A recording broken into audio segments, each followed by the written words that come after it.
बिस्मिल्लाहिर्रहमानिर्रहीम। अस्सलामुअलैकुम, मैं हूं सफिया खान। शामिल करते हैं headlines.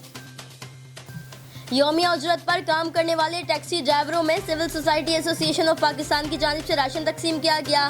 Civil society association of Pakistan की सीनियर वाइस चेयरपर्सन तस्लीम फातिमा ने मुकामी नुमाइंदों के हमरा लॉकडाउन की वजह से बेरोजगार होने वाले ड्राइवरों के घरों पर राशन पहुँचाया।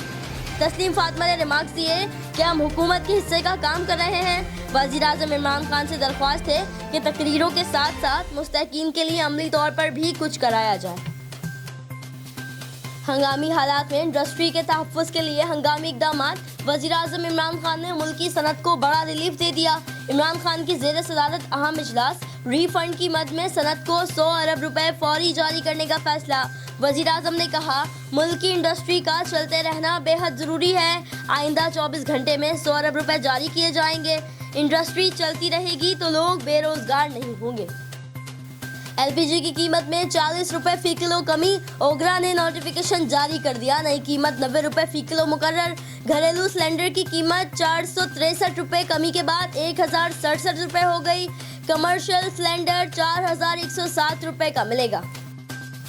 कराची में NGOs के साथ मुखैर हजरात भी बढ़ चढ़ कर हिस्सा लेने लगे। तफसीलात के मुताबिक मजीद कॉलोनी रेस्टोरेंट मालिक अयूब खान ने CSN TV के रिपोर्टर राना अब्दुर्रहमान से गुफ्तगू करते हुए कहा कि हमें ऐसे लोगों पर भी नज़र रखनी होगी जो पेशावर गदागरी के काम में मुलविस हैं और एक गिरोह का काम सर अंजाम दे रहे हैं। इस गदागरी को मद्देनजर रखते हुए मैं खुद लियारी के मुस्तकीन के लिए निकला।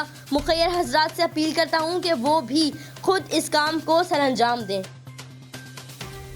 फिल वक्त इतना ही। मजीद खबरों और अपडेट्स के लिए विजिट कीजिए हमारी वेबसाइट csnlive.tv। इसके अलावा आप हमें फेसबुक और ट्विटर पर भी ज्वाइन कर सकते हैं। देखते रहिए CSN।